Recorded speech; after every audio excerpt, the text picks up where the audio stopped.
Welcome to our NB English Urdu Learner Club. Today we are going to learn and explain the 10th class 2.2 The Boy Who Broke the Bank. आज हम 10वीं जमात की unit 2 का दूसरा सबक the boy who broke the bank का explanation Urdu में line to line देखने की कोशिश करेंगे और इसको थोड़ा सा जल्दी लेंगे क्योंकि पूरा सबक समझना है हमको. So let us start. The boy who broke the bank मतलब टाइटल का मतलब है वो लड़का जिसने बैंक तोड़ा या बैंक डुबोया या बैंक डुबोने वाला लड़का. आसान लफ्जों में बैंक डुबोने वाला लड़का. रुस्किन बॉन्ड इसके राइटर है. इनका थोड़ा सा मुख्तसर था इंट्रोडक्शन दिया हुआ है, इसको पढ़ लेते हैं. रुस्किन बॉन्ड 1934 यानी कि 1934 में पैदा हुए. Is an Indian another author of British descent. ये बरतानवी नस्ल के इंडियन भारतीय राइटर थे. He lives with his adopted family in Landours. वो अपनी मुतनब्बा खानदान यानी कि जो उन्होंने अडॉप्ट की हुई थी, जो उन्होंने खानदान अडॉप्ट की हुई थी, उसके साथ लैंडोर में मसूरी के अंदर भारत में रहते थे. The Indian council for child education has recognised his role in the growth of children's literature in India. मतलब भारत में बच्चों के अदब के फरोग में इनका अहम रोल तस्लीम किया गया है. आगे देखिए. ही got a Sahitya Akademi award in 1992 for our tree is still grow in Dehra. उनकी तसनीफ देहरा में अब भी हमारे दरख्त उगते हैं के लिए उन्हें 1992 में साहित्य अकेडमी अवार्ड भी दिया गया. फिर he was awarded Padma Shri and Padma Bhushan respectively in 1999 and 2014. मतलब उन्हें 1992 में साहित्य अकेडमी अवार्ड दिया गया. उसके आगे 1999 और 2014 में उन्होंने बितरतीब पद्मश्री और पद्म भूषण अवार्ड भी दिया गया. ये मशहूर राइटर है. अब थोड़ा सा हम सबक को शुरू करते हैं. इसमें 4-5 कैरेक्टर जो सबक में बड़ा इंटरेस्टिंग और मजेदार सबक है. और इस सबक का मेन थीम है कि र्यूमर यानी कि अफवाहें किस तरह फैलती है और किस तरह जन्म लेती है. तो देखिए, पहली लाइन शुरू करता हूं पेज नंबर 48 पर. Nathu grumbled to himself as he sweep the step of Peepal Nagar bank own by Seth Govind Ram.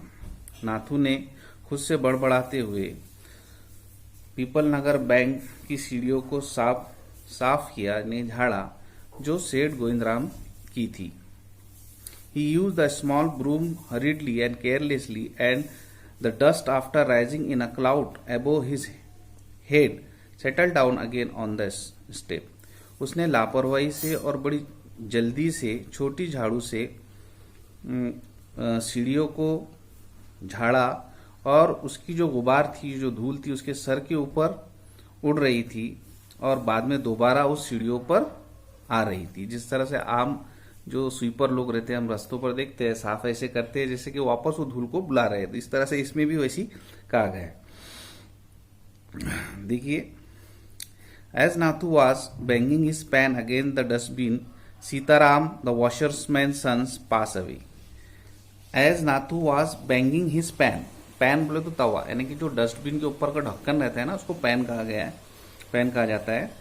और तवे को भी पैन कहा जाता है. तो उसने जोर से उस ढक्कन को डस्टबिन पर मारा, डस्टबिन पर ठोका.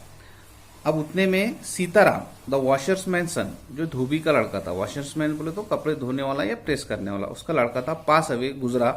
Sitaram was on his delivery round. Sitaram जो था तो वो अपने डिलीवरी राउंड पर था, मतलब कपड़े देने की फेरी पर था. He had a bundle of freshly pressed cloth balance on his head. उसके बाद में अभी अभी ताजे किए हुए कपड़ों का, एक प्रेस किए हुए कपड़ों का बंडल था जो अपने सर पर वो बरोबर बैलेंस करके ले जा रहा था. Don't raise such dust.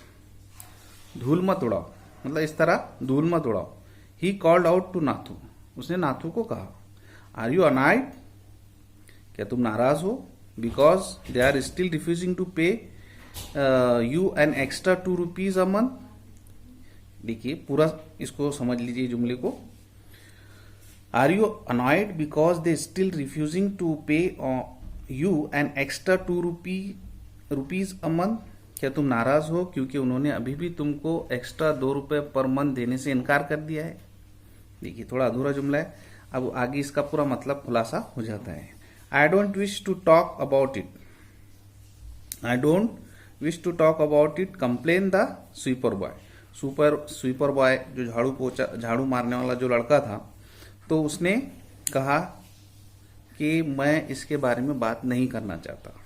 I haven't even receive my regular पे, बल्कि मुझे मेरी रेगुलर जो हमेशा मिलने वाली पेमेंट है या पगार है वो भी नहीं मिली है।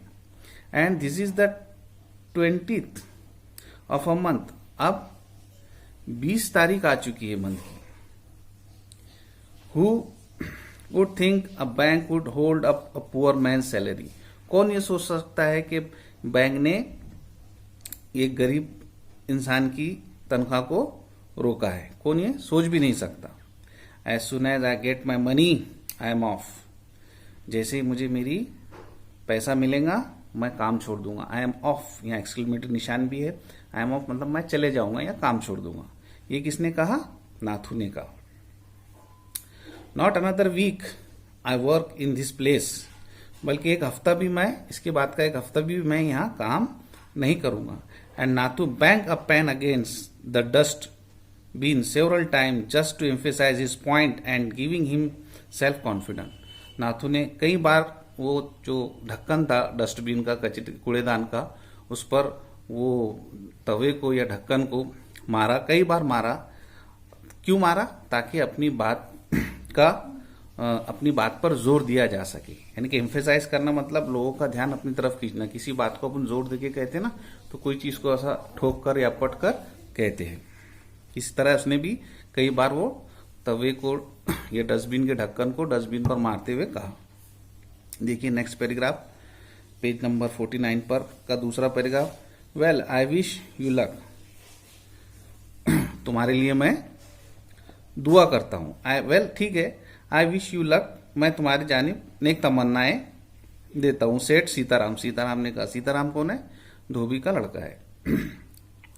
I will keep a look out for any job that might suit you, मैं तुम्हारे लिए कोई एक काम देखूंगा जो तुम्हारे को सूट करे, तुम्हारे लिए कोई काम ढूंढूंगा जो तुम्हें सूट करे। लो and he plodded barefoot along the road, the big bundle of cloth hiding most of his head and shoulder. फिर वो जल्दी से नंगे पांव अपने रास्ते, अपना जो बंडल था अपने सर और कांधे पर लेकर निकल गया। At the fourth home he visited Sitaram, at the fourth home he visited मतलब चौथे घर जब उसने visit the, Sitaram heard the lady of house mentioned that she was in need of a sweeper. उसने घर के अंदर की ख्वातीन का या लेडीज का आवाज सुना कि उसे एक स्वीपर बॉय की, एक झाड़ू पोछे वाले की, झाड़ू मारने वाली की लड़के की जरूरत है। टाइंग हिज बंडल टुगेदर, उसके बंडल को बांधते हुए, ही सेड यानी उसके कपड़ों के बंडल को, पोटी को बांधते हुए, ही सेड उसने कहा, I know of a sweeper boy who is looking for a work, मैं एक झाड़ू मारने वाले को या सुपर बॉय को जानता हूं जो काम की तलाश में है, जो काम देख रहा है। He can start from next month, वो अगले महीने से शुरू कर सकता है काम। He is with a bank just now but they aren't giving him his pay and he wants to leave, वो अभी बैंक के साथ काम कर रहा है और उन्होंने उसके अभी तक उसे पैसे नहीं दिए हैं, इसलिए वो उन्हें छोड़ना चाहता है। इतना उसने कहा कि वो अभी बैंक के साथ काम कर रहा है और अभी तक उन्होंने उसके पैसे नहीं दिए, इसलिए वो उसे छोड़ना चाहता है। इज दैट सो, अच्छा ऐसा है, क्वेश्चन मार्क। ने यह सवाल किया, is that so, said Mrs Srivastava. Mrs Srivastava ने कहा, श्रीवास्तव मिसेस श्रीवास्तव मतलब श्रीवास्तव साहब की बीवी, सरनेम है श्रीवास्तव। इज दैट सो, ऐसा है, said Mrs Srivastava. Mrs Srivastava ने कहा, well tell him to come and see me tomorrow, ठीक है, उसे कल आने को कहो और मुझसे मिलने को कहो। And Sitaram glad that he had been of service to both a customer and his friend, hoisted his bag on his shoulder and went his way. इस तरह सीताराम खुशो खुर्रम हुआ, और उस खुशो खुर्रम क्यों हुआ, खुश हुआ कि उसने अपने कस्टमर, अपने ग्राहक का भी और अपने दोस्त का भी काम कर दिया, दोनों की खिदमत में, दोनों के काम में आ गया, और अपना बैग उठा के अपने कंधों पर अपना जो बंडल था उसके कपड़ों का वो उठा के अपने रास्ते निकल गया। अब देखिए यहां से next paragraph, Mrs Srivastava had to do some shopping. Mrs Srivastava को कुछ शॉपिंग करनी थी, मतलब खरीदारी करनी थी। She gave instruction to the ayah. Ayah मतलब जो बच्चे संभालने वाले घरों में रखते हैं, नौकरानियां, बच्चे संभालने का काम जिनका रहता है, उनको आया कहा जाता है। ये हिंदी वर्ड है।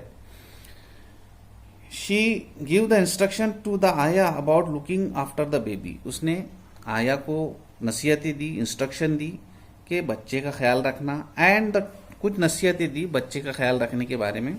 एंड टोल्ड द कुक, और कुक बोल तो खानसामा, खाना बनाने वाला। बड़े बड़े घरों में बच्चे परवरिश करने के लिए, खाना बनाने के लिए, झाड़ू पोछा करने के लिए, हर काम के लिए नौकर होते हैं।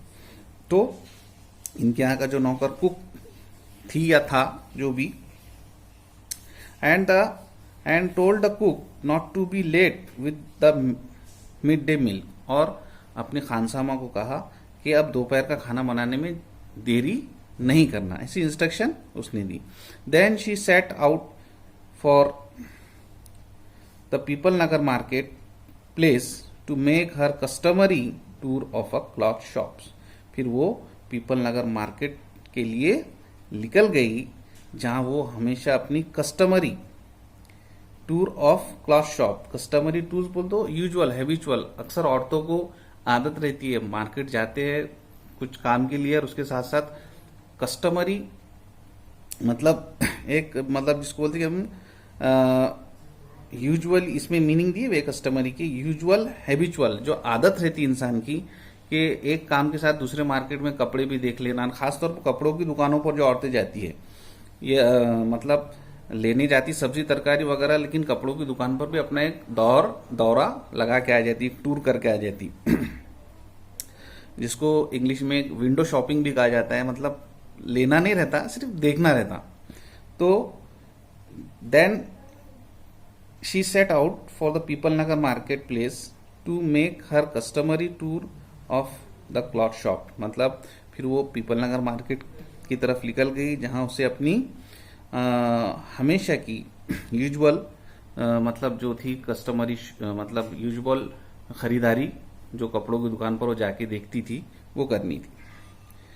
अ लार्ज शेडी टेमेरिंड, टेमेरिंड बोले तो इमली का, टेमेरिंड ट्री मीन इमली का दरख्त।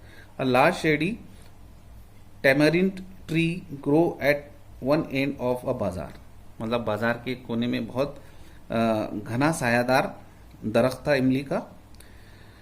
It was here that Mrs Srivastava found her friend Mrs Bhushan sheltering from the heat. वहां पर मिसेस श्रीवास्तव ने उनकी दोस्त, उनकी सहेली मिसेस भूषण को देखा, जो दरख्त के साय में खड़ी हुई थी।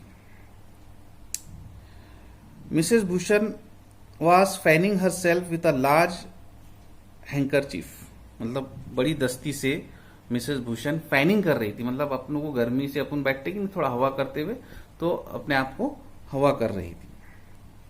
She complain of a summer which she affirm was definitely the hottest in the history of Peepal Nagar. उसने मतलब गर्मी की शिकायत करते हुए कहा और ये दावा किया कि ये पीपल नगर की तारीख में सबसे गर्म दिन है। क्योंकि अक्सर हम गर्मियों में बोलते हैं अरे आज तो बहुत गर्म हो रहा है, इससे पहले गर्मी महसूस नहीं करे, और हर साल हम ऐसा बोलते रहते। तो ऐसा है, उसने एक यूजुअल कंप्लेंट की कि ये पीपल नगर की तारीख में सबसे गर्म दिन है। She then showed Mrs. Srivastava a sample of cloth she was going to buy, and for a 5 minutes they discussed its shade, texture and design. फिर उसने मिसेस श्रीवास्तव को एक कपड़े का नमूना दिखाया। किसने? मिसेस भूषण ने, जो वो खरीदने जा रही थी। फिर 5 मिनट तक के उस कपड़े के टुकड़े के डिजाइन, उसकी पोत, यानी उसका शेड, उसका कलर, उसका टेक्सचर और डिजाइन, मतलब उस कपड़े की पोत, डिजाइन, कलर के बारे में उन्होंने डिस्कस किया। हैविंग ऑब्सेस्ड दिस टॉपिक, इस टॉपिक को खत्म करते हुए, ये एक फ्रेज है, हैविंग ऑब्सेस्ड दिस टॉपिक, इस टॉपिक को खत्म करते हुए या मोड़ते हुए, इस मौजू को मोड़ते हुए, उसको मौजू को खत्म करते हुए, Mrs Srivastava said, Mrs Srivastava ने कहा, डू यू नो, क्या तुम जानती हो माय डियर, मेरी अजीज, that सेठ Govind Ram banks can not even पे इट्स एम्प्लॉयज, कि सेठ गोविंद राम की जो बैंक है वो उनके एम्प्लॉयज को, उनके मुलाजिमीन को तनख्वाह नहीं देती। Only this morning I had a complaint from their sweeper, इसी सुबह मैंने उनके स्वीपर से, यानी उनके झाड़ू मारने वाले लड़के से ये शिकायत सुनी। who hasn't received his wage for over a month, जिसने अभी तक के 1 महीना होने के बाद भी उसको उसका वेज यानी उसकी तनख्वाह नहीं मिली। अब पेज नंबर 50 पर आ जाइए। Shocking remark Mrs Bhushan, Mrs Bhushan ने ताज्जुब से कहा, यानी जवाब दिया, if they can't pay the sweeper they must be in a bad way, अगर वो उनके स्वीपर को तनख्वाह नहीं दे रहे हैं तो मतलब वो बहुत मुसीबत में है या वो बहुत खराब हालत में है। None of the other could be getting paid either, फिर वो दूसरों को तो बिल्कुल भी पैसे नहीं दे सकते। She left Mrs Srivastava at the tamarind tree and went in search of husband, फिर मिसेस भूषण ने, शी लेफ्ट यहां मिसेस भूषण के लिए इस्तेमाल हुआ है pronoun. She left Mrs Bhushan at the tamarind tree and went in search of husband who was sitting in a front of Kamal Kishore photography shop talking with the owner, फिर उसने Mrs Srivastava को वहीं इमली के दरख्त के पास छोड़ दिया और अपने शोहर को तलाश करने में निकल गई, जो उनका शोहर था वो कमल किशोर की फोटोग्राफ की दुकान पर बातें करते हुए, इन कमल किशोर जो फोटोग्राफ के ओनर्स है उनके मालिक से बातें करते हुए बैठा था। सो देयर आर यू, तुम यहां हो, क्राइड मिसेस भूषण चिल्लाई, किस पर? अपने शोहर पर।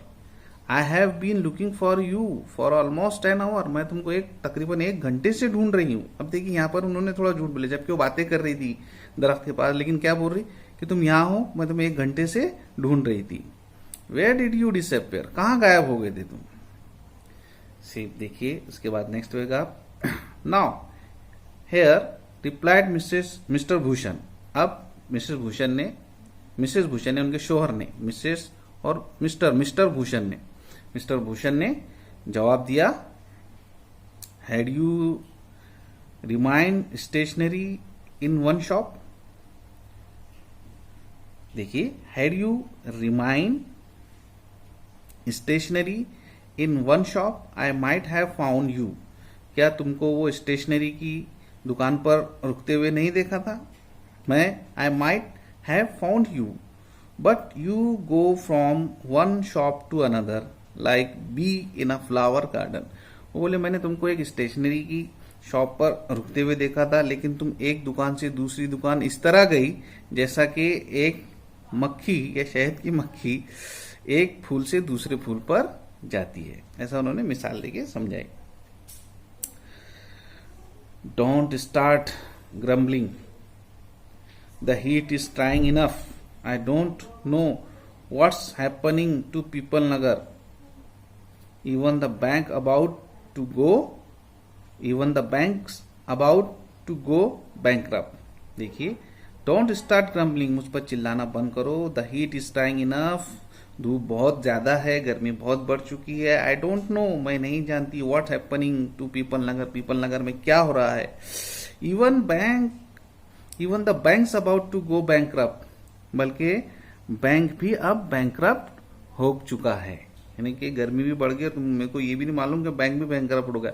विदाउट, अब देखिए बैंकरप्ट के मायने दिया हुआ है इसके अंदर, bankrupt without enough money to pay what you financially run, मतलब बगैर पैसों के जब बैंक चलता है, यानी बैंक डूब जाता है। बैंकरप्ट के माने बैंक डूब जाना, बैंक में पैसा ना होना उसके कस्टमर को, उसके ग्राहक को देने को, उसको बैंकरप्ट कहते हैं। अब बात सिर्फ क्या निकली थी कि उन्होंने उनके स्वीपर्स को पेमेंट नहीं दिया। पेमेंट भी इसलिए नहीं दिया क्योंकि वो पेमेंट बढ़ाने के लिए कह रहा था। अब ये बात देखिए कैसी बढ़ते बढ़ते अफवाह बन जाती है कि बैंक करप्ट हो गया है, यानी कि बैंक डूब चुका है। अब देखिए, अभी यहाँ तक के हम इसको समझते हैं, वीडियो काफी तवील होगा। इसका नेक्स्ट पार्ट में आगे का इसका समझेंगे, बड़ा इंटरेस्टिंग सबक है। उम्मीद करता हूँ अभी तक के जो हमने समझे ये आपके समझ में आ गया होगा। बहुत बहुत शुक्रिया सुनने के लिए। अस्सलाम वालेकुम।